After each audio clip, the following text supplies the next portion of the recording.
Assalamualaikum warahmatullahi wabarakatuh. Halo Sobat Bakta, izinkan saya untuk memperkenalkan diri terlebih dahulu.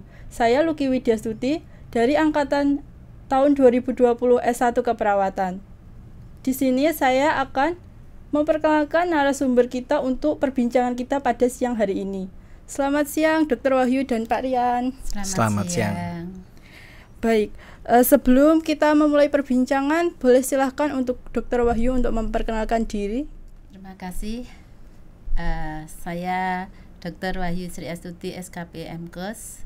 Saya kelahiran 26 Februari 64. Jadi saya sudah kalau pegawai negeri hampir pensiun sudah. Sekarang di sini mengabdikan diri ya di IIK Bakta, dan sekaligus saya memang senang di dalam berinterpreneur ya. Usaha kami selama ini klinik rawat inap Wahyusada 1 itu mulai tahun 2002, dan klinik rawat jalan Wahyusada 2, apotek Wahyusada, klinik kecantikan, dan toko makanan anak kecil ya.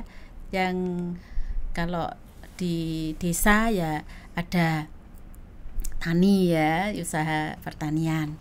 Itu ya dimana memang hobi. Jadi saya memang mulai dari SMA saya sudah banyak usaha, apalagi di mahasiswa ya, saya juga senang begitu ada peluang saya masuki gitu ya. Itu perkenalan dari saya, mungkin ada lain silahkan.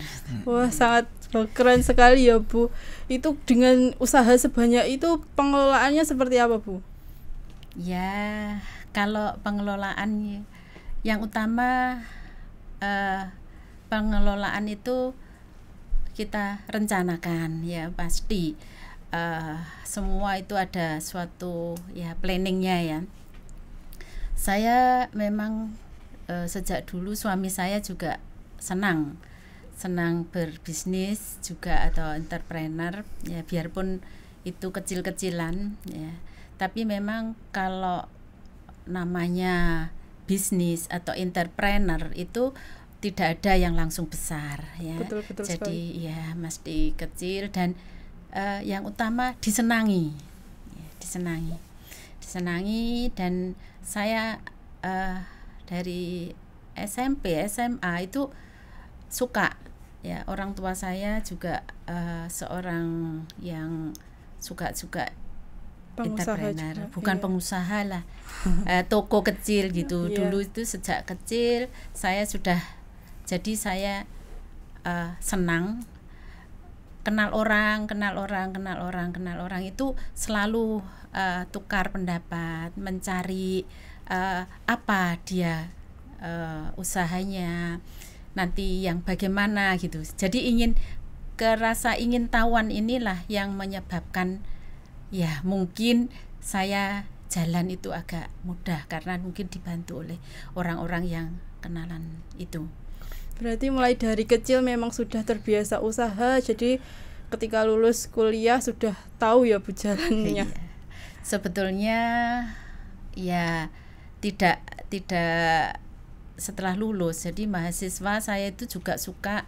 Kalau zaman dulu itu materi itu harus fotokopi. Jadi fotokopi itu mahasiswa, teman-teman saya tanya, ayo siapa yang fotokopi gitu. Saya fotokon, pokoknya dengan kita senang, ringan tangan, dan cari peluang, cari teman, itulah yang menyebabkan mungkin usaha itu akan bisa terlaksana dengan bagus. Mungkin mulai itu ya mulai dari mahasiswa sudah mulai membangun jiwa entrepreneur ya Bu.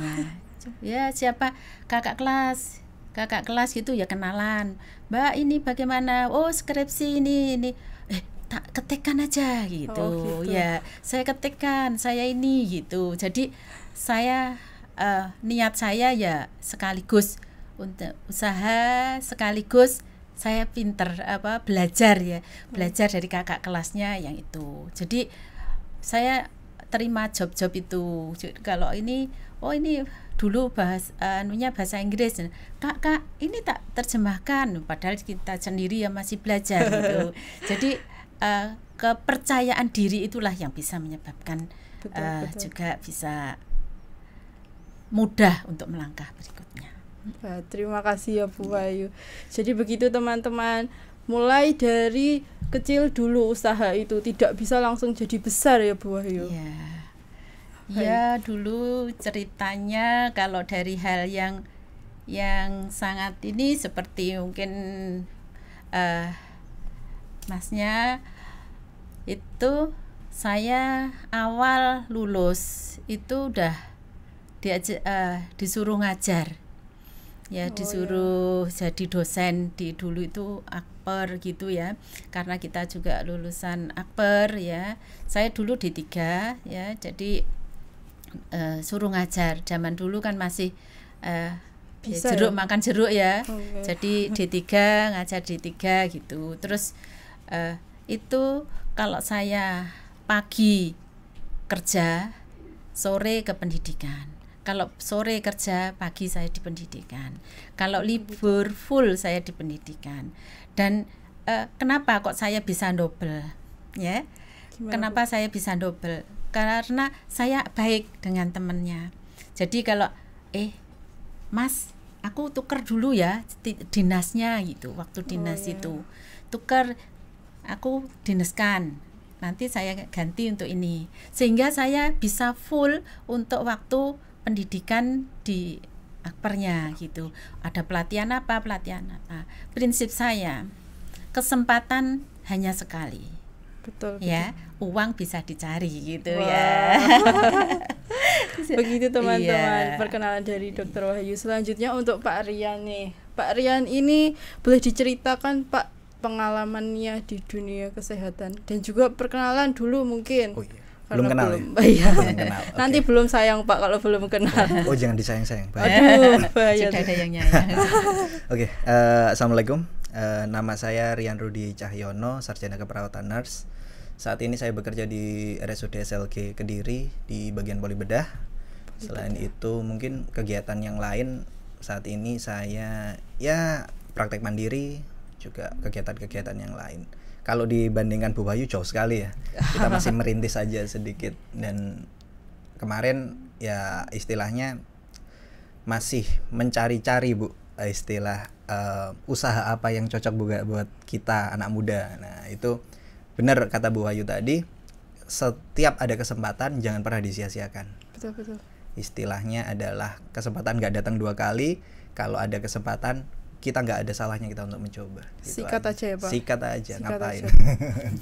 Karena belum tentu nanti kesempatannya datang untuk kita lagi ya Pak. Yes, benar. Karena katakanlah ada kesempatan, kita kadangkala anak muda itu terlalu banyak mikirnya. Gengsi Pak biasanya. Bisa katakanlah gengsi, ada juga yang ngomong aku bisa nggak sih, nggak percaya dengan dirinya sendiri. Betul. Padahal usaha yang bagus itu ada usaha yang kita jalankan, bukan usaha yang hanya kita pikirkan saja gitu loh. Cuma dipikir ya nggak jalan-jalan. Gitu aja sih. Cuman karena dipikir, diomongkan, alah susah kayaknya, wis nggak usah aja gitu. Dan ide yang kita pikirkan kadangkala dijalankan oleh orang lain. Nah itu rasanya pasti nyesek sekali ya Pak. Kadangkala seperti itu sih.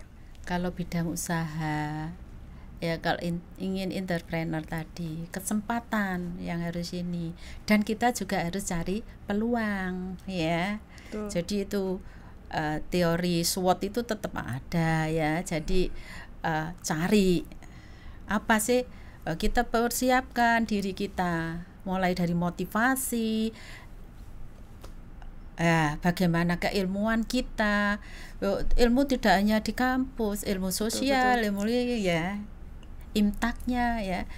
Kalau itu dipersiapkan dengan matang ya, diri kita insya Allah ya, dan kita di dalam usaha tetap bersama Allah. Ya, itu selalu utama. disertakan ya Bu. Iya, karena seorang entrepreneur itu harus menanamkan percaya diri dan juga bisa dipercaya, ya. Jadi itu percaya diri, bisa dipercaya, jujur kan itu ya. Betul. Bisa berkomunikasi itu penting ya Pak ya. Banget. bagaimana kita ini ya jadi pikir toh, ya dicoba. Orang berhasil itu tidak pernah gagal, nggak ada. Jadi orang berhasil itu pasti berkali-kali gagal, ya Pak ya. Betul. Jadi kegagalan jangan dijadikan suatu trauma atau suatu ini, tapi suatu pelajaran untuk maju ke depan. Kita tekun terus itu ya, gagalnya di mana, dianalisis, dicari ya. Kita selalu seorang seperti Bapak dan saya itu kadang-kadang seperti penelitian kecil-kecil. Mungkin itu baik itu penelitian konsumen, kebutuhan konsumen, penelitian, tapi mungkin nggak dipublikasikan, nggak ditulis, ya. Tapi itu merupakan kayak langkah-langkah penelitian, ya. Iya, seperti itu. Jadi peluang, kesempatan itu tidak ada datang dengan sendirinya, baik. Pasti harus dicari dengan cara yaitu tadi, ya, analisis atau penelitian. Untuk Pak Rian nih, Bapak kan masih dalam merintis ya Pak usaha jenengan ini. Itu bagaimana cara Bapak untuk mempromosikan usaha Bapak ini? Kalau masalah merintis sih sebenarnya kita dikatakan merintis, iya benar, karena saya masih baru banget dalam dunia. Dikatakan entrepreneur belum, ke saya masalahnya masih dalam tahap masih praktek sendiri, membuka usaha-usaha lain pun masih sendiri, masih belum dalam artian kita bikin suatu tim dan lain sebagainya. Itu karena sebenarnya kalau saya sendiri beda sama Bu Wahyu. Kalau Bu Wahyu itu adalah karena kebiasaan sejak kecil dan dimanfaatkan kebiasaan privilege dari keluarga. Oh, keluarganya sudah punya jiwa bisnis, kita manfaat, Bu Wahyu kembangkan. Kalau saya itu seperti insiden, katakanlah insiden. Kenapa? Karena ketika saya masuk, dulu saya lulusan dari IK juga, lulusan juga, S1 ya. keperawatan nurse dari IK. Saya lulus 2015. Ketika 2015 itu, ya idealismenya seorang mahasiswa ya, aku pengen lulus jadi perawat di rumah sakit besar. Betul. Nah, insidennya apa? Saya lulus 2015 akhir, ketika itu masih dalam tahap apa ya Bu namanya? Tahap penjajakan. Bukan, tahap perpindahan dari awalnya tidak ada uji kompetensi. Ketika itu mulai tahun saya uji kompetensi mulai dijadwalkan. Saya lulus di 2015 akhir dan jadwal uji kompetensi itu baru 2016 bulan April. Kurang lebih itu saya masih nggak jelas itu antara 6 bulanan dari lulus nunggu sampai uji kompetensi Bu. Jadi saya tuh ketika itu karena nggak mungkin dapat STR kalau belum uji kompetensi. Jadi saya bingung, kalau saya nunggu saya buang-buang waktu, sia-sia sekali. Akhirnya wis tadi kesempatan apapun yang ada sikat dulu aja. Akhirnya saya pernah bekerja di BPJS di bagian apa itu namanya audit asuransi. Saya pernah, habis itu pindah lagi ke bagian promosi di di perusahaan swasta. Terus akhirnya setelah ujian dapat STR baru kita kembali lagi ke jadi perawat. Nah, mimpi tetapi awal. dari balik lagi ke mimpi awal. Tapi dari perjalanan menunggu STR ini ternyata ada berkahnya. Ketika saya masuk ke asuransi, saya tahu, oh dari bisnis asuransi itu kayak gini loh mainnya. Betul. Ketika saya masuk ke bidang promosi di perusahaan besar, oh cara promosinya seperti ini loh. Ternyata promosi itu nggak harus kita gembar-gembor di mana-mana. Dengan relasi seperti Bu Wahyu ngomong, teman-teman yang banyak, kenalan yang banyak, dengan kalau bahasanya orang dulu dari mulut ke mulut, itu pun sudah sangat efektif. Nah, ketika saya masuk kembali jadi perawat, karena saya di kuliah mulai agak ada ketertarikan di bidang luka, stoma, kontinen. Akhirnya mulai saya dalami lagi. Ketika saya sudah menganggap diri saya mumpuni dalam artian secara skill dan lain sebagainya untuk buka praktek sendiri, baru kita manfaatkan relasi-relasi itu untuk promosi. Jadi gitu. Teman-teman diajak, kalau ada pasien tetangga kayak gini, ada luka atau apa, kalau butuh perawatan, oke lah, aku siap, dan lain sebagainya. Dan berangsur-angsur relasi itu kan terbuka kok. Dari 1 orang, tahu-tahu ada 2 orang, 3 orang, dan seterusnya. Dan itu mulai dari situ, sedikit demi sedikit, dengan hanya promosi tanpa modal, kalau kita ngomong tanpa modal dari teman saja, itu kita akan bisa berkembang kemana-mana dari situ. Intinya sudah seperti itu. Apa hikmahnya dari ini? Di dalam kesempitan, Bapak, ya, sama saya juga gitu. Di dalam kesempitan kita harus mencari peluang lain. Dihimpit dengan ujian, ya, nggak nunggu ujian, dia cari peluang lain. Ya, jadi nanti mahasiswa juga begitu. Jangan malah dipakai untuk ngobrol, untuk nyantai, tiktokan dan sebagainya. Ya, di saat Anda terjepit, ya, itu justru apa? Kita dituntut untuk kreatif. Ya. Tadi di saat dia kejepit, saya juga gitu waktu itu, ya. Begitu ini saya dinas di rumah sakit, sore saya harus ngajar, pulang banyak pasiennya, ya. Ya, pasien itu tadi, ya. Pasien itu kita di dalam entrepreneur jasa, Bu. Yang penting itu adalah bagaimana profesionalisme, ya, menanamkan kepercayaan. Bagaimana pasien itu percaya pada kita, ya. Itu yang utama. Sehingga kalau dia percaya, dia puas, dia akan cerita ke orang lain.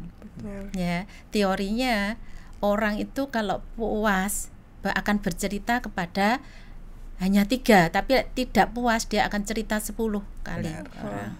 Ya, maka jangan sampai membuat pasien itu tidak puas. Ya, itu nanti itu promosi. Saya pun dulu juga sama seperti itu, ya. Di saat terjepit kita akan kreatif, ya. Ya, jadi jangan terus kalau mahasiswa terjepit ini punya kesulitan terus ngelokro, ya sudah, ya tunggu aja, ya nggak mau maju-maju nantinya. Oke, ya. Motivasi seorang remaja, seorang semangat dulu, ya. Nanti nggak gitu nggak akan maju, ya. Maaf ya, saya kalau ngomong entrepreneur, ya. Bagaimana orang sukses itu? Tidak pernah orang sukses itu diawali dengan langsung besar, kecil. Apakah itu pasti dengan modal IQ yang tinggi? Enggak. Belum tentu. Ya, belum tentu. Ya, pasti dari hal yang kecil dan ini. Tapi yang berhasil apa? Yang tekun.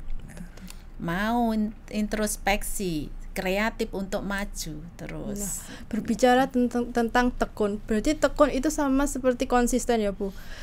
Karena usaha ini belum tentu langsung menaikkan profit, bisa saja nanti awalnya rame usahanya tapi di tengah-tengah mulai sepi. Kalau mulai sepi ini biasanya semangatnya itu juga ikutan sepi, Bu. Itu bagaimana ya cara mengatasinya?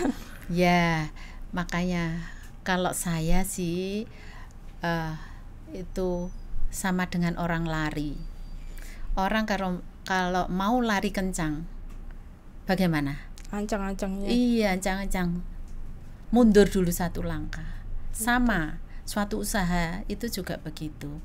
Tetapi nanti kalau lari itu di dalam kita perjalanan, ingin berhasil, ya jangan aduh capek, ya ada. Yaitu tekun itu tadi. Tekun itu sama dengan kita itu konsisten, ya, tetapi ada efek mengevaluasi pekerjaan kita di belakang itu apa, ketidakberhasilan kita apa, permasalahannya apa yang harus kita jalankan, ya. Jadi bukan ya sudah gini lokro lagi, gitu, nyerah ya. lagi ya nggak jalan. Tetapi konsisten terus menerus ada efek mengevaluasi dirinya, Betul. ya mengevaluasi usahanya. Untuk Pak Rian, kendala apa sih Pak yang paling sering ditemui dalam usaha rawat luka seperti itu Pak? Rawat luka apa sih masalah kendalanya ya? Kendalanya sebenarnya motivasi dari diri sendiri sih.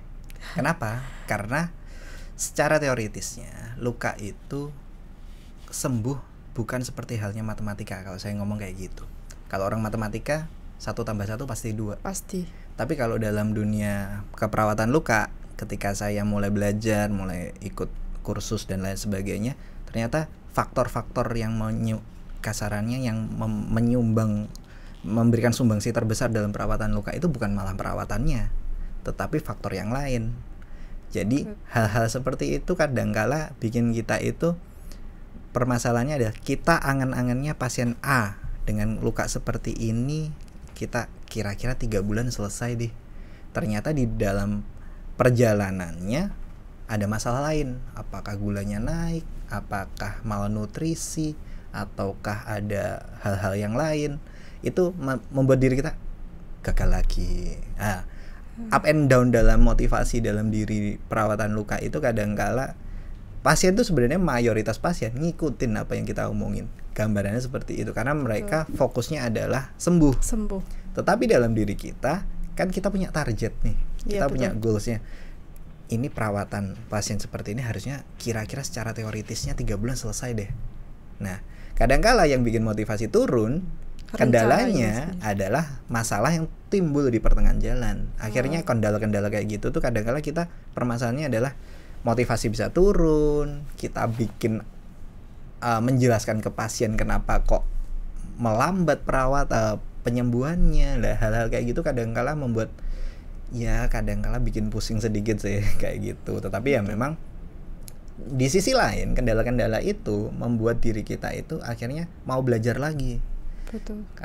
Kalau saya sendiri ngomong itu yang namanya belajar, yang namanya membaca itu nggak ada patokan. Kalau Anda lulus Anda sudah nggak harus belajar, enggak. Ketika ilmu itu setiap detiknya itu berkembang sekali. Dulu mungkin perawatan luka udahlah pakai betadine aja, tutup kasa selesai. Beres. Ternyata dalam perjalanan waktu setelah banyak penelitian teori-teorinya berkembang, ternyata bukan dilihat apa yang kamu pakai dalam perawatan luka, tetapi yang dilihat adalah faktor apa yang membuat luka ini tidak sembuh. Itu jadi kadangkala kita itu ngerawatnya kelihatan semua orang bisa ngerawat kok, tetapi ada yang berhasil yang enggak. Karena kenapa? Yaitu tadi maintenance dari ini penyebabnya gara-gara luka, delaynya apa sih? Gulanya tinggi nih, faktor usia nih. Nah hal-hal itu yang harus kita edukasikan kepada pasien supaya pasien juga menerima. Iya sih, kenapa lukanya nggak sembuh-sembuh gara A, B, C, D-nya kayak gitu sih. Jadi di samping kendala itu jadi motivasi juga untuk belajar lebih. Kenapa baca lagi? Apalagi jurnal sekarang luar biasa. Di Scopus, di WCET itu jurnal perawatan luka itu setiap bulan pasti ada yang baru. Pasti baru. Jadi ya sering-sering baca, sering-sering buka jurnal. Banyak jurnal gratisan yang menggoda untuk kita baca lah gambarannya. Karena pasti selalu berganti ya Pak. Zaman berganti, ilmu juga baru lagi. Jadi kadangkala kalau ketemu orang-orang yang dalam artian biasanya, kalau sudah ketemu teman-teman perawat ataupun dokter biasanya kayak gini aja sudah sembuh lah, itu agak berat. Agak berat karena ketika sudah ngomong biasanya kadangkala sudah itu mindset sudah tertutup sama hal-hal baru. Kadangkala mereka akan baru terbuka itu ketika biasanya pakai seperti ini ternyata gagal. Kenapa gagal? Baru deh mau cari tahu. Gagal dulu baru cari ilmu. Iya sih, gambarannya kayak gitu sih kalau saya ngomong. Nah, untuk Dr. Wahyu tadi kan jenengan sudah menjelaskan usaha-usaha yang sangat banyak sekali, itu untuk manajemennya seperti apa ya Bu? Ya, kalau saya sih ikuti aja lah manajemen yang ada. Tapi saya dulu juga masih kecil ya, Saya juga ini awalnya juga ya itu tadi cari peluang. Manajemen yang saya pakai itu seperti manajemennya ya sekarang. Jadi karyawan itu saya pinterkan, ya, dipinterkan akhirnya bisa ngendel, ya, dari ini dan dapat kepercayaan dari customer. Ya, itu penting sekali. Dan yang kedua, saya buat suatu tim. Jadi usaha ini bukan milik saya. Jadi saya nggak pernah panggil karyawan itu ini teman. Jadi ini usaha, yuk, ini usaha kita bersama, ya. Kalau usaha ini nggak jalan, saya nggak bisa gaji Anda, kan gitu. Betul. Ya. Kalau ini, dan saya anukan sistem remunerasi. Jadi kalau pasiennya banyak, gajinya banyak. Iya, kalau pasiennya dikit, gajinya ya dikit gitu. Itu mulai dari dokter, perawat, bidan, sampai administrasi sama, cleaning service. Kalau nanti pasiennya banyak, kita bagi banyak. Jadi itu sistem remunerasi. Itu jadi karyawan itu tidak pernah merasa aku karyawan gitu. Oh itu bosku. Kalau ada bos cepet-cepet itu kan ciri tahu karyawan pada umumnya. Tapi enggak. Jadi kalau ada saya waktu duduk-duduk ya santai aja. Ngobrol. Tapi waktu ini juga giat sendiri. Bagaimana saya tanamkan memang itu. Jadi membuat karyawan itu pintar. Ya, baik itu dari segi yang kecil ya sampai yang besar. Jadi saya tinggal gini sudah jalan. Tapi saya pun tidak tinggal diem ya. Saya pun untuk gini nanti pulang yang lihat usahanya, malam masih harus merencanakan sampai apa yang terjadi, bagaimana menerima laporan. Paling saya tidur malam itu jam 12. Ya baru ini itu setiap hari. Siang nggak pernah tidur ya. Kalau Anda mungkin wah enak Bayu udah usahanya gede, ini enggak Pak. Jadi saya dulu juga sama. Saya pernah malam itu ada pasien ya. Maaf ya saya cerita. Boleh, saya itu dulu ada dukun bayi ya. Dukun bayi itu sering manggil saya kalau habis ini disuruh nyuntik gitu biar gak berdarah gitu. Bukannya saya nggak mau, tetap saya rangkul, saya ini kalau dia sakit dukunnya saya beri kita beri juga penjelasan, perawatan ini kita berikan suatu edukasi, dia ajak diskusi gitu. Sampai saya disuruh sering ya dulu waktu seperti Bapak, saya nungguin di rumahnya pasien. Ya. Saya itu malam masih buka 5, mau ditinggal pasiennya nggak bisa ya, sampai buka 10 itu nungguin ada 4 jam di rumahnya pasien ya, tiduran di rumahnya pasien gitu.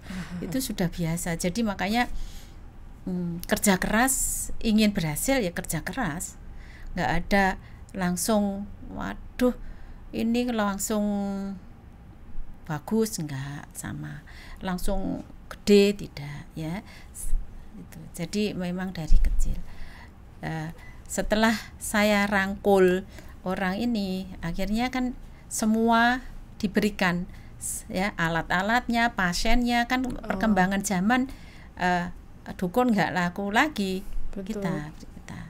kita itu untuk percaya. Dan setiap ada kesempatan saya juga belajar tadi yang dikatakan Bapak tadi, belajar. Saya juga perawatan luka ikut pelatihan 3 hari 3 hari apa 5 hari itu 5 hari di Surabaya di Siloam ya basic. Ikut juga. Jadi begitu ada kesempatan saya ikut belajar dan memang tahun 2002 itu saya waktu kuliah di manajemen rumah sakit di UGM itu saya ya terjepit seperti Bapak ya. Waktu kuliah mau masuk rumah sakit dihalang-halangi, merasa tersaingi direkturnya. Ya sudah, saya di saat itu saya ada kesempatan di rumah ya untuk ini dan sekaligus ngurus izin usaha itu. Izinnya diurus. Ngurus izin juga sulit Bu, Mbak ya. Ngurus izin itu sulit, tapi apapun setiap hari orang perizinan saya datangi. Apa sih kurangnya? Oh, kurang ini. Besok dilengkapi, besok datang lagi. Oh, kurang ini, dilengkapi lagi, datang lagi. Itulah namanya tekun, ya. Jadi di saat ada kesulitan kita harus nggak ada pantang menyerah. Gitu. Baik. Untuk Pak Rian sendiri nih Pak, saya dengar Bapak membuka usaha home care juga ya Pak? Ya, home care juga ya sih, usaha home care mulai dari perawatan luka, stoma, kontinen itu memang basic saya. Di selain itu juga ini mulai pengembangan juga, kita kerjasama dengan beberapa dokter praktek untuk melakukan tindakan hitan dan lain sebagainya. Betul. Karena kita harus, kalau usaha itu kita harus tahu ranah kita sendiri. Betul. Kita harus sekarang zamannya medsos, sekarang zamannya melek digital, melek hukum, melek digital. Jadi kalau oke lah, perawatan luka itu memang basic dari seorang keperawatan, tetapi kayak hitan dan lain-lain itu kan masih ranah abu-abu. Jadi kita, apakah ini nggak boleh kita lakukan? Masih boleh, tetapi dengan teknik dan trik gimana caranya, paling amannya seperti apa. Nah, salah satunya adalah kita kerjasama kemitraan dengan dokter-dokter praktek. Dok, kalau ada pasien, tim saya siap lah untuk hitan. Itu kenapa? Karena akan lebih aman. Penanggung jawabnya ada nih, dokternya. Dan untuk perawatan luka juga sekarang sudah mulai bukan hanya perawatan. Mayoritas bedanya perawatan luka sekarang dengan yang dulu, itu kalau dulu perawatan luka ya sudah, kalau dipegang mantri atau perawat full sudah, saya semua yang pegang, saya semua yang ngasih obat dan lain sebagainya. Tetapi berjalannya waktu, kadangkala kita berpikiran kalau semuanya tak ayai sendiri kasarannya, sampai kapan? Umur itu terus berjalan kan. Makanya kemitraan itu penting. Kalau sekarang yang saya kembangkan home care-nya itu adalah kita kerjasama dengan beberapa lintas profesi, dokter spesialis, farmasi dan lain sebagainya. Supaya apa? Jejaring kita lebih luas. Akhirnya tanggung jawab kita terhadap seorang pasien itu bukan kita tanggung sendiri. Betul. Katakanlah, ada pasien diabetik. Ternyata ketika datang ke praktekan kita, ternyata pada saat kita pemeriksaan ternyata ketoasidosis. Itu bukan ranah kita lagi. Kita kontak dengan dokter spesialis bedah. Dok, ada kasus kayak ini gini. Gimana? Mas ke rumah sakit, kita debrief. Nah, akan lebih meringankan diri kita. Jadi simbiosis mutualisme juga, Pak. Arahnya adalah apapun usaha kita itu sebenarnya kita harus tahu dulu posisi kita itu di mana dulu. Ketika posisi kita di tanggung jawab A katakanlah, kita bisa kerjasama dengan siapa sih supaya tanggung jawab kita ini bisa kita pegang dengan kita tidak terbebani dengan tanggung jawab orang lain. Betul. Kalau kita ngayai, aku bisa ngasih obat, aku bisa melakukan tindakan seperti ini, tetapi ketika ada sesuatu something yang bikin masalah jadi masalah, kita pusing sendiri akhirnya. Itu gambarannya. Jadi usaha home care itu bukan usaha baru di dunia keperawatan. Itu sudah dari zaman dahulu kala ada, tetapi mungkin karena perkembangan zaman kita harus lebih smart lah dalam artian gimana menjalankan bisnis ini. Betul. Kayak gitu aja. Untuk COVID ini Pak, itu gimana Pak? Apakah ada penurunan atau peningkatan? Karena kan males keluar rumah juga, orang yang dari luar untuk masuk ke rumah juga mereka pasti ada takut gitu atau gimana? Iya Pak? Sih. Pengalaman ketika COVID kemarin itu sebenarnya kadangkala yang takut itu bukan pasiennya, tapi kitanya. Betul. Ada pasien dengan luka dan lain sebagainya, ada keluhan batuk, biar pikirannya pasti, aduh jangan dengan COVID dan lain sebagainya. Nah, tetapi ketika posisi itu sebenarnya malah yang saya lakukan adalah ini dari sisi bisnisnya. Nah, pasien kalau mau perawatan luka tidak ada masalah. Betul. Tapi swab dulu antigen. PCR dulu. Kita kerjasama dengan lab-lab yang sudah PCR ketika itu. Oh iya. Kita dapat fee-nya, itu dari sisi bisnisnya. Jadi Iya. dari sisi bisnis kita dapat, dari sisi keamanan kita juga dapat. Kita nggak terlalu takut. Ini jangan-jangan ada keluhan seperti ini. Kan biasanya pasien masuk itu nggak langsung kita datengin. Dia by call, by WA, dengan anamnesa di WA seperti apa. Kita telepon, anamnesa by telenursing lah bahasanya. Betul. Sekarang bahasa ada keluhan nggak gini. Wah, ada kira-kira. Oke, Bu. Karena ada keluhan di batuk karena ini musimnya COVID. Kalau mau sebelum kita melakukan perawatan luka, nanti tim saya untuk swabber ada yang mau datang dengan biaya sekian. Kalau mau kita jalankan. Dan mayoritas mau aja. Kenapa? Karena ketika itu, apalagi pas zaman-zamannya Delta ya. Betul. Bahkan dokter-dokter bedah aja itu kadang-kala kalau pasiennya lukanya nggak terlalu parah, terus rawat sendiri di rumah dulu. Iya. Ketika itu memang suka nggak suka kenyataan seperti itu. Dan dari sisi kita malah ini kesempatan kita ini. Betul. Dengan makanya sesuatu hal itu pasti ada resikonya. Tinggal kita manajemen aja resikonya gimana gitu aja sih ketika itu malahan. Malah dari hal bisnisnya malah keuntungan bagi kita ketika itu. Biasanya kalau untuk datang ke rumahnya pasien itu luka seperti apa sih Pak yang paling sering ditemui? Biasanya luka-luka kronis, jelas luka kronis. Karena budaya Indonesia, kalau Anda memiliki luka kok lukanya itu belum mencapai hitungan bulan, biasanya dirawat-rawat sendiri. Iya. Itu pasti. Sok taunya itu. Bukan sok tahu sih, lebih ke meremehkan. Iya. Gini doang. Alah aku juga bisa gitu. Nah, lebih ke meremehkan. Sebenarnya apakah sok tahu? Ya belum tentu mereka sok tahu juga. Tapi mereka kasarannya daripada ribet ke sana, tak rawatnya sendiri. Ketika sudah parah, kadangkala datang ke tempat-tempat praktekan, tahu-tahu dengan kondisi gini kita jelaskan aja. Kayak gitu aja sih. Kadangkala ada juga pasien-pasien yang masih luka-luka awal, itu akan jauh lebih gampang kita kerjakan daripada ketemu pasien-pasien yang sudah hitungan bulan, itu lumayan juga. gitu. Untuk Dokter Wahyu sendiri ketika COVID itu bagaimana Bu? Customer ada penurunan atau tidak atau malah meningkat? Seperti apa Bu? Iya, kalau di tempat saya sih klinik ya, yang kunjungan menurun karena begitu pasien tahu COVID kita rujuk ya, karena klinik saya dekat dengan rumah, jadi saya tidak memungkinkan untuk rawat inap di sana, sehingga tahu COVID rujuk gitu. Tapi di satu sisi tadi rapidnya meningkat, jadi akhirnya ya Tuhan tetap memberi penghasilan tetap, bisa gaji karyawan tetap atau malah naik gitu.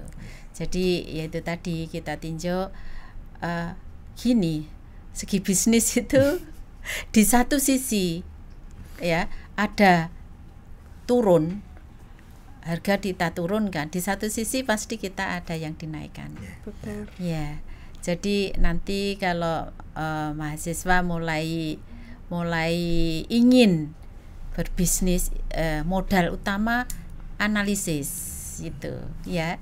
Jadi lihat-lihat di sana, itu kok istilahnya di situ barang telur kok murah, sana butuh, di sana kok sekian, tawari aja ya Bu, mau ya, di sana istilahnya di sana 20 ya. Loh, di sekitar situ kok 25 atau 22 ya.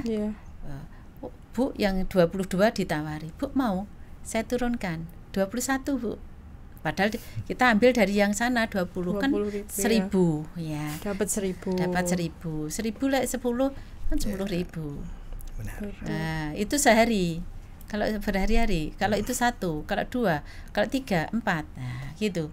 Jadi mulailah mahasiswa atau kita itu analisis dari situ. Dan satu lagi, nah, kalau ingin berbisnis jangan sampai modal digerogoti. Benar. Ya. Jadi kalau Anda punya modal 10.000, keuntungannya 5.000 atau 100.000, keuntungannya 10.000. Jangan makan yang 10 ini dihabisin. Nah, itu Ya. jadi permasalahan Bu, karena Ya. kalau biasanya setelah dapat fee gitu, dapat keuntungan biasanya karena senang jadi langsung dianggap ini uangnya sendiri terus langsung dihabiskan. Nah, itu jadi ya. Jadi mohon maaf ya, ini pemiliknya Cina ya. Saya tidak ekstrim. Ya, saya itu berteman dengan Cina memang sejak SMA, SMP, SMA itu berteman Cina. Cina itu kenapa? Biarpun nggak sekolah tinggi-tinggi SMA nih, bisnis ini tidak pernah makan modal. Dan keuntungan itu hanya dimakan 40%. Jadi kalau dia untung 10.000, makannya 4.000, makanya makannya bubur. Nah, gitu. Ya, itu yang harus kita latih lah. Jadi kadang-kadang wah, saya dapat ini banyak cat, sudah nelaktin ini terus polanya dirubah, pola hidupnya ini. Nah, itu kalau memang jiwa bisnis hancur nanti, lama-lama nggak bisa beli modal lagi, hilang. Betul. Gitu. Padahal belum juga nanggung resiko kalau tidak ada atau rugi gitu. begitu. Jadi ya Baik. Untuk Pak manajemennya. Rian, benar, betul Bu. Untuk Pak Rian, ketika menjalankan usaha home care ini, apakah ada suka duka yang mungkin bisa dibagikan untuk sobat Bakta, Pak? Suka duka, suka semua sih. Karena suka senang harus ya, Pak. disunung Karena nih. gini, usaha itu kalau menurut saya sih, usaha apapun lah, kalau Anda diawali terhadap ketertarikan, Ya, Betul. senang. terus Anda didasari ketertarikan, dilanjutkan dengan kenyamanan dalam bekerja, masalah yang ada itu malah menjadi motivasi kita. Motivasi, ada masalah kayak gini, gimana sih caranya kita berkembang? Ada rugi kayak gini, gimana sih caranya kita balikin ruginya jadi keuntungan. Jadi kalau saya sendiri itu, kenapa saya milih rawat luka, kenapa saya milih luka stoma kontinen, itu karena hal ini itu kasus-kasus luka itu kasus yang saya selama kuliah saya tuh melihatnya gini. Ketika praktek di rumah sakit, pasien dirawat setiap hari, yang ada lukanya tambah rusak. Perawatan di rumah sakit mungkin karena terlalu banyaknya pasien yang luka seperti itu, dengan petugas yang masih keterbatasan petugas, jumlah petugas dan lain sebagainya, sehingga perawatannya nggak bisa maksimal. Nah, ketika itu saya mulai tertarik, ini bisa nih jadiin bisnis nih ketika saya lulus dari kuliah. Dari hal itu, jadi saya mulai, bukannya kita langsung action untuk melakukan perawatan luka tanpa modal keilmuan, enggak, saya belajar dulu. Belajar, kalau saya pribadi, belajar itu bukan hanya dari buku, tapi Betul. gimana caranya cari teman yang sudah dianggap pintar dalam hal perawatan luka. Cari deh di sosial media, kenalan dan lain sebagainya. Nah, ketika saya sudah merasa, ya, saya bisa sih take action untuk perawatan luka karena ilmu saya sudah dapat nih, mulai deh. Karena sudah ketertarikan dulu. Betul. Sudah tertarik di awal. Intinya gitu. Kalau dikatakan suka duka, ya mungkin kalau orang banyak ngomong duka itu jam family time-nya pasti akan berkurang. Jelas. Karena kita kerja di instansi, setelah di luar instansi kita kerja lagi. Apalagi sistem home care adalah door to door, pasti bukannya lama di pasien tapi lamanya di jalan. Itu pasti. Tetapi ketika Anda sudah nyaman dengan itu kenikmatan tersendiri. Itu menurut saya sih. bisnis jasa itu selain dapat uang kan dapat kenyamanan, dapat Betul. ya dapat dari Allah ya. Dinikmati itu, lah pokoknya. dinikmati. Kalau kita ngomong gitu saja sih. Menurut Bapak sendiri ya Pak, hobi yang dijadikan bisnis, Bapak setuju atau tidak dengan pepatah seperti itu? Tergantung. Hobi itu gini, kalau menurut saya ya, hobi itu ada 2 jenis. Hobi yang bener ini profit, bisa jadi profit nih hobinya. Tapi juga ada hobi yang bener-bener nggak ada profitnya sama sekali. Hanya bisa dinikmati saja. Hanya ya, bisa Pak? dinikmati. Tergantung sebenarnya hobi. Kalau saya bukan hobi yang dijadikan bisnis, bukan, tetapi hal yang membuat Anda tertarik dulu. Karena ketika Anda tertarik dan Anda suka, Anda akan menganalisa seperti kata Bu Wahyu tadi, ini bisa jadi keuntungan buat saya nggak sih? Karena ada beberapa hobi yang malah buang-buang duit kita banyak sekali. Tetapi apakah itu salah? Nggak salah juga ketika Anda punya duitnya gitu loh. Kalau masalah ketertarikan, kita bisa menganalisa kira-kira aku tertarik sesuatu, tertarik A katakanlah. Ketika Anda sudah tertarik, pasti Anda akan belajar tentang itu. Anda akan, kalau aku nggak bisa, aku harus bisa. Ketika aku ada kendala di sini, solusinya gimana? Contohnya di situ, bukan money orientednya, tetapi gimana memilih usaha itu yang kita harus siap susahnya, harus siap senangnya juga. Betul. Karena kenapa? Kebanyakan orang yang gagal di usaha itu gara-garanya dia nargetnya ada keuntungannya. Betul. Oh, usaha A ini biasanya orang-orang nih keuntungannya besar nih. Tak ikut-ikut. Dia nggak tertarik, dia nggak, sebenarnya hanya ikut-ikutan doang. Tapi ketika ada gagalnya, itu downnya luar biasa. Begitu Pak. Gitu. Apakah Pak Rian ingin mencoba bisnis baru? Sekarang yang sedang saya jalani, yang sudah saya jalani seperti tadi, yang sudah saya jalani pernah pertama kerja di instansi itu sudah home care, sudah kita mulai ngerintis bikin tim untuk hitan, untuk melayani kemitraan dokter-dokter praktek kita juga sudah. Sekarang ini masih dalam proses. Saya kerjasama dengan teman-teman pengen bikin provider untuk pelatihan. Ini masih dalam tahap di Kemenkes, ya semoga aja goal itu. Di samping itu juga ya di luar kesehatan mungkin ini sudah mulai ngerintis ternak, sawah dan lain sebagainya. Jadi kalau bahasanya orang-orang pebisnis itu gimana caranya muterin duit lah. Intinya gitu aja. Mungkin dari Dr. Wahyu dan Pak Rian ada motivasi yang ingin disampaikan kepada Sobat Bakta yang ingin sekali memulai bisnisnya. Coba mungkin dari Dr. Wahyu dulu. Ya, terima kasih mahasiswa atau Sahabat Bakta. Kalau ingin berbisnis atau ingin usaha, jangan mengenal lelah. Dan harus tadi seperti yang Pak Rian katakan, harus disenangi, ya, disenangi, dan suatu tentunya ada perencanaan dan suatu evaluasi itu yang harus dilakukan, ya, dan cari peluang. Ini banyak peluang sebetulnya, ya, untuk Sahabat Bakta. Ini yang belum banyak di peluang kalau di bidang kesehatan, ya, mungkin bisa Anda berbisnis untuk jadi one day care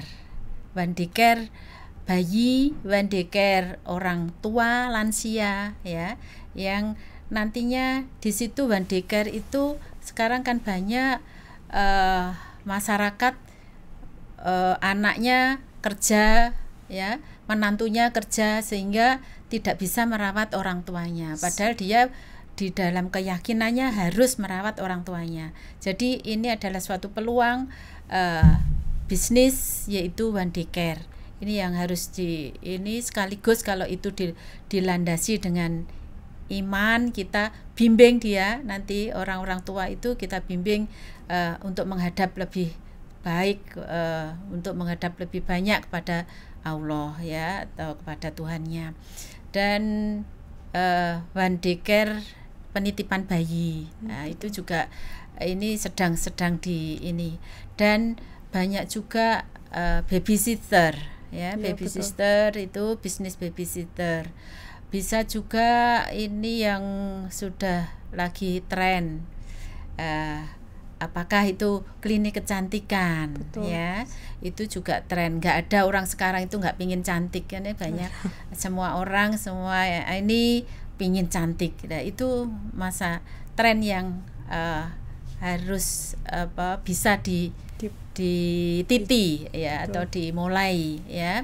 Ada juga bisa contoh konsultasi nanti, warung, buka kafe ya, buka depot yang sekaligus ada konsultasi tentang gizi, kesehatan, kecantikan, macam-macam ya, itu sekarang orang dengan adanya hormon itu badannya gemuk-gemuk ya, seperti saya ini udah pengen kecil lagi, ideal lagi. Betul. Gitu ya. Itu kan bisa juga untuk seperti senam. Ya, senam kebugaran dibuat suatu, dan bisa sahabat Bhakta mulailah motivasi, terus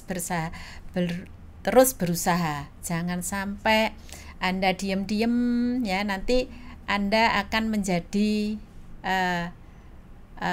tamu di rumahnya sendiri.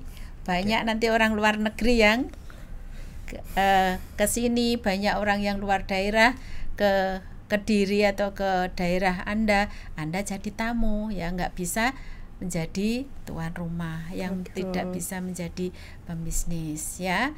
Itu yang harus Anda ini, atau buka ini seperti TK ya, itu kalau diajari keimanan ya, jadi hafid Al-Quran. Itu modal, tidak hanya modal di dunia, itu nanti modal di akhirat juga gitu.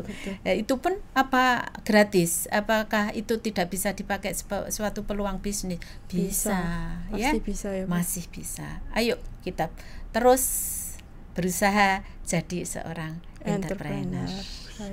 Untuk Pak Rian bagaimana Pak motivasinya apa ya? Saya aja tak termotivasi.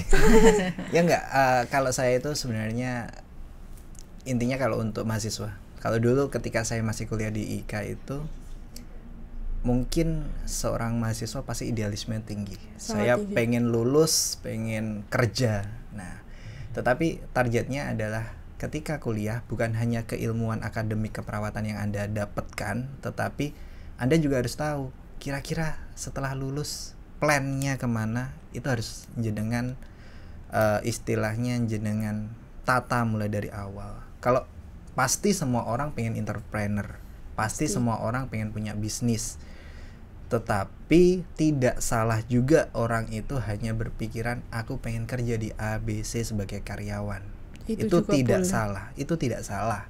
Tetapi salah satunya adalah apapun pilihan Anda, satu nikmati. Betul. Jangan sampai Anda itu memilih sesuatu hal tapi setengah-setengah di situ. Anda memilih profesi A, Anda setengah-setengah di situ. Itu malah, kalau menurut saya itu malah membuang waktu Anda. Buang-buang waktu ya. Buang-buang waktu. Jadi kalau saya dulu waktu kuliah, motivasi saya satu, ketika saya lulus sebelum 27 tahun, saya itu harus dapat saya itu pengen jadi apa. Harus sudah tahu sendiri Pak. Iya, jadi ketika itu saya lulus, ketika saya 24 tahunan lulus, ketika itu ya gara-gara insiden nggak dapat STR kapan itu, akhirnya tak nyoba di asuransi lah, tak nyoba di promosi lah. Ternyata memang 5 tahun di sini itu ngelekat banget. Ya udah, bisanya dia di perawat, tapi mau perawat seperti apa? Betul. Nah, itu kita gali-gali terus di situ. Jadi nggak harus Anda itu aku pengen jadi ABC dan itu harus berhasil, nggak harus juga. Tetapi yang harus Anda lakukan adalah cobain dulu itu. Mencoba dulu. Peluangnya, coba dulu. Gagal bisa Anda kembangkan lagi, kenapa gagal dievaluasi. Kalau memang sudah mentok, tidak ada salahnya Anda meloncat ke hal yang lain untuk dicoba lagi. Karena prospek perawat itu sangat luas sekali, Pak. Luas sekali. Mau jadi perawat model apapun, tidak harus menjadi seorang. Kalau saya perawat, saya pengen menjadi perawat yang ahli dalam bidang stoma, kontinen, wound. Ada juga orang yang berpikiran, aku kepengen jadi instrumen asisten bedah yang bagus. Ada orang yang berpikiran pengen expert di bidang ICU, kegawat daruratan. Itu semua benar, tidak ada yang salah. Tetapi yang salah adalah ketika Anda pengen tetapi Anda tidak mau mendalami itu, ketika Anda kepengen tidak mau benar-benar belajar untuk expert di situ, nah itu yang rugi. Kalau saya sih seperti itu. Baik, terima kasih atas kehadirannya kedua narasumber kami. Terima kasih sudah menyempatkan waktunya. Demikian Sobat Bakta perbincangan kita hari ini. Jangan lupa untuk subscribe YouTube Hima Kepta dan sampai ketemu lagi di podcast kita selanjutnya. Sampai jumpa. Tepuk tangan, Bu.